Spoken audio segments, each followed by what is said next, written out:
আসসালামু আলাইকুম। আজকে শুক্রবার চলে আসছি মসজিদে নামাজ পড়তে।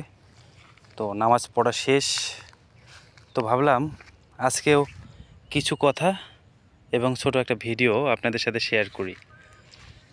যেমন ধরুন, সব কিছুর শুরু যেমন আছে, অর্থাৎ জীবনের শুরু যেমন আছে, জীবন কোনো একদিন থেমে যাবে, জীবনের ঘড়ির কাঁটা কোনো একদিন হয়তো থেমে যাবে, এটা নিশ্চিত।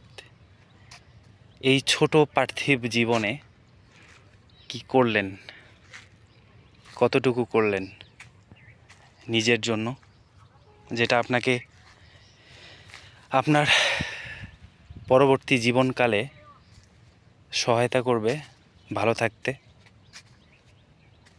কিছু কি করে গেলেন, আর কি রেখে গেলেন যেটা আপনার মৃত্যুর পরে আপনাকে ভালো কাজের স্বরূপ কোনো স্বীকৃতি প্রদান করবে, কিংবা খারাপ কাজের জন্য আপনাকে পরপারে গিয়েও কথা শোনাবে?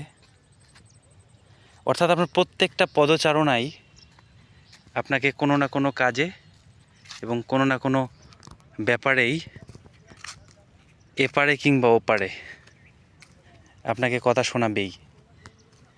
সুতরাং চেষ্টা করুন যতটুকু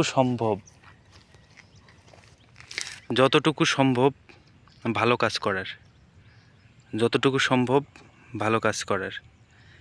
এই কথাটা আমি বারবার এই কারণেই বলি, কারণ আপনার ভালো কাজ আপনি করে যাবেন, এর ফল আপনিই পাবেন।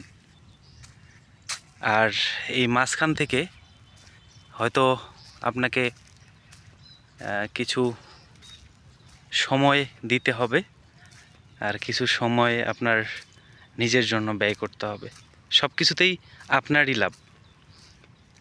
সুতরাং এমন কিছু করা উচিত নয় যার কারণে আপনি মরে গেলেও আপনাকে মানুষ গালি দেবে, মরে গেলেও আপনাকে মানুষ বাজে কথা শোনাবে। আমি মনে করি সব সময় উচিত নিজের কল্যাণে কাজ করা। এতে করে দেখবেন মানুষেরও ভালো হয়েছে, আপনার আশেপাশে থাকা মানুষগুলোও আপনার নিজের কল্যাণের কাজ করতে গিয়ে আপনি তাদের কখন উপকার করে বসেছেন আপনি নিজেও জানবেন না। চেষ্টা করবেন ভালো কাজ করার।